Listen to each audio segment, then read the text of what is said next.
ಒಂದು ಬಾಣಲಿನಲ್ಲಿ ಸ್ವಲ್ಪ ಬಟರ್ ಹಾಕ್ತಾ ಇದ್ದೀನಿ.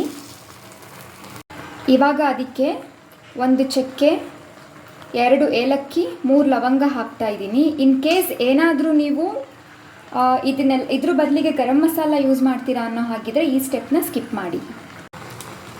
ನಾರ್ಮಲ್ ಆಗಿ ನಾವು ಹೋಟೆಲ್ಸಲ್ಲಿ ಪಾಲಕ್ ಪನ್ನೀರು, ಎಸ್ಪೆಷಲಿ ನನಗೆ ಪಾಲಕ್ ಪನ್ನೀರ್ ಅಷ್ಟು ಇಷ್ಟ ಆಗಲ್ಲ, ತುಂಬ ಪ್ಲೇನ್ ಅನಿಸುತ್ತೆ. ಸೊ ಹಾಗಾಗಿ ನಾನು ಏನು ಮಾಡ್ತಾ ಇದ್ದೀನಿ ಇವತ್ತು, ಸ್ವಲ್ಪ ಸೌತ್ ಇಂಡಿಯನ್ ಸ್ಪೈಸಸ್ ಎಲ್ಲ ಹಾಕಿ ಅದಕ್ಕೆ ಟಚ್ ಕೊಡ್ತಾ ಇದ್ದೀನಿ. ತುಂಬ ಚೆನ್ನಾಗಿರುತ್ತೆ. ಬಿಕಾಸ್ ನಾನು ಯಾವಾಗಲೂ ಹೀಗೆ ಮಾಡೋದು ಪಾಲಕ್ ಪನ್ನೀರು. ಇವಾಗ ಅದಕ್ಕೆ ಗ್ರೀನ್ ಚಿಲ್ಲಿ, ಶುಂಠಿ, ಬೆಳ್ಳುಳ್ಳಿ, ಸ್ವಲ್ಪ ಕರಿಬೇವಿನ ಸೊಪ್ಪು ಹಾಕ್ತಾ ಇದ್ದೀನಿ. ನೀಟಾಗಿ ಫ್ರೈ ಮಾಡ್ಕೊಬೇಕು. ಆ್ಯಕ್ಚುಲಿ ಇದನ್ನೆಲ್ಲ ಫಸ್ಟು ರುಬ್ಕೊಂಡು ಆಮೇಲೆ ಫ್ರೈ ಮಾಡ್ಕೊಬೋದು. ಬಟ್ ನೀವು ಫಸ್ಟು ಈ ಥರ ಫ್ರೈ ಮಾಡಿಕೊಂಡು ಗ್ರೈಂಡ್ ಮಾಡಿಕೊಂಡ್ರೆ ಗ್ರೇವಿ ತುಂಬ ಟೇಸ್ಟಿಯಾಗಿರುತ್ತೆ. ಒಂದು ಅರ್ಧ ಸ್ಪೂನು ಜೀರಿಗೆ, ಆನಿಯನ್, 1 ಟೊಮ್ಯಾಟೊ, 1 ಹಿಡಿ ಕ್ಯಾಶು ಹಾಕ್ತಾ ಇದ್ದೀನಿ. ಗೋಡಂಬಿ, ಎಸ್ಪೆಷಲಿ ಪಾಲಕ್ ಪನ್ನೀರಿಗೆ ಈ ಗೋಡಂಬಿ ಹಾಕಲೇಬೇಕು. ಇದನ್ನು ಸ್ವಲ್ಪ ಫ್ರೈ ಮಾಡ್ಕೊಬೇಕು. ಹಾಗೆ ಇದೆಲ್ಲ ಫ್ರೈ ಆಗ್ತಾ ಇದ್ದಂಗೆ ನಾನಿಲ್ಲಿ ಬಂದು 1 ಕಟ್ಟು ಪಾಲಕ್ ತೊಗೊಂಡಿದ್ದೀನಿ ಮತ್ತು ಸ್ವಲ್ಪ ಕೊತ್ತಂಬರಿ ಸೊಪ್ಪು ತೊಗೊಂಡಿದ್ದೀನಿ. ನೀಟಾಗಿ ವಾಶ್ ಮಾಡಿ ಇಟ್ಕೊಂಡಿದ್ದೀನಿ. ಇವಾಗ ಇದನ್ನೆಲ್ಲ ಇದರಲ್ಲಿ ಹಾಕ್ಕೊಂಡು ನೀಟಾಗಿ ಫ್ರೈ ಮಾಡ್ಕೊಬೇಕು. ಒಂದು 2 ನಿಮಿಷ ಮುಚ್ಚಿಬಿಟ್ಟು ಲೋ ಸಿಮ್ಮಲ್ಲಿ ಹಾಗೆ ಫ್ರೈ ಆಗಲಿ. ಅದು 2 ನಿಮಿಷ ಆಯಿತು.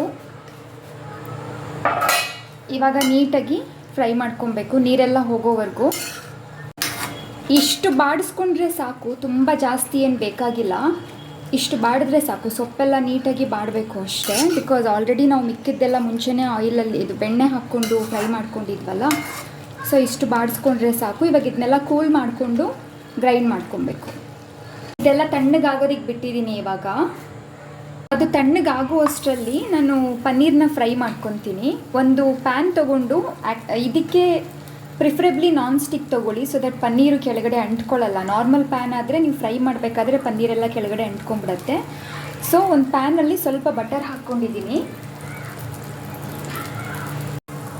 ಪನ್ನೀರನ್ನ ಹಾಕ್ಕೊಂಡು 4 ಸೈಡಲ್ಲೂ ಫ್ರೈ ಮಾಡ್ಕೊಬೇಕು. ನೋಡಿ, ಇದು ಪನ್ನೀರ್ ಎಲ್ಲ ಕಡೆನೂ ನೀಟಾಗಿ ಫ್ರೈ ಆಗಿದೆ.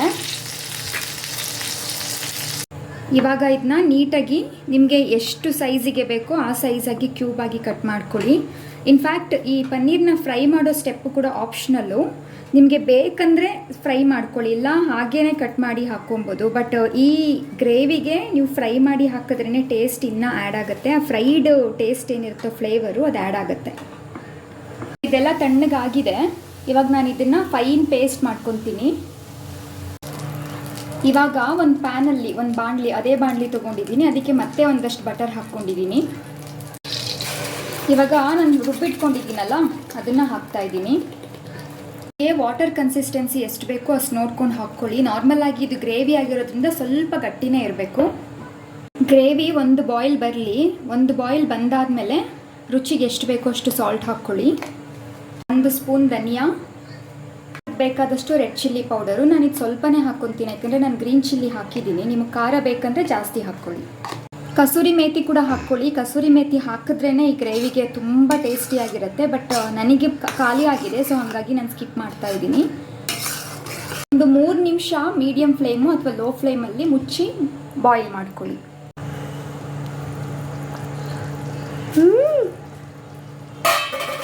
ಎಣ್ಣೆ ಬಿಟ್ಟಿದೆ ನೋಡಿ, ಇಲ್ಲೆಲ್ಲ ಗ್ರೇವಿ ಎಣ್ಣೆ ಬಿಟ್ಟಿದೆ ಅಂದರೆ ಗ್ರೇವಿ ರೆಡಿಯಾಗಿದೆ ಅಂತ ಅರ್ಥ. ಆಲ್ಮೋಸ್ಟ್ ಇದೊಂದು 10 ಮಿನಿಟ್ಸ್ ಆಯಿತು ನನಗೆ ಮೀಡಿಯಮ್ ಫ್ಲೇಮಲ್ಲಿ. ಇವಾಗ ಏನು ಮಾಡಬೇಕಂತಂದರೆ ನಾನು ಫ್ರೈ ಮಾಡಿ ಇಟ್ಕೊಂಡಿರೋ ಪನ್ನೀರ್ ಕ್ಯೂಬ್ಸ್ನೆಲ್ಲ ಹಾಕ್ಬಿಡ್ಬೇಕು. ಈ ಪನ್ನೀರೆಲ್ಲ ಹಾಕಿ ಆದಮೇಲೆ ನೀವು ಕಸೂರಿ ಮೇಥಿನ ಹಾಕ್ಕೊಳ್ಳಿ. ನನ್ನ ಹತ್ರ ಇಲ್ಲ, ಕಸೂರಿ ಮೇಥಿ ಖಾಲಿ ಆಗಿದೆ, ಸೊ ಹಾಗಾಗಿ ಆಗ್ತಾಯಿಲ್ಲ. 2 ನಿಮಿಷ ಈ ಥರ ನೀವು ಹಿಂಗೆ ಮಿಕ್ಸ್ ಮಾಡಿಕೊಂಡು ಮಿಕ್ಸ್ ಎಲ್ಲ ಆದಮೇಲೆ ಲಿಡ್ನ ಕ್ಲೋಸ್ ಮಾಡಿ ಸ್ಟವ್ ಆಫ್ ಮಾಡಿದ್ರೆ ಒಳ್ಳೆ ಟೇಸ್ಟಿಯಾಗಿರೋ south Indian style palak paneer ರೆಡಿಯಾಗಿದೆ.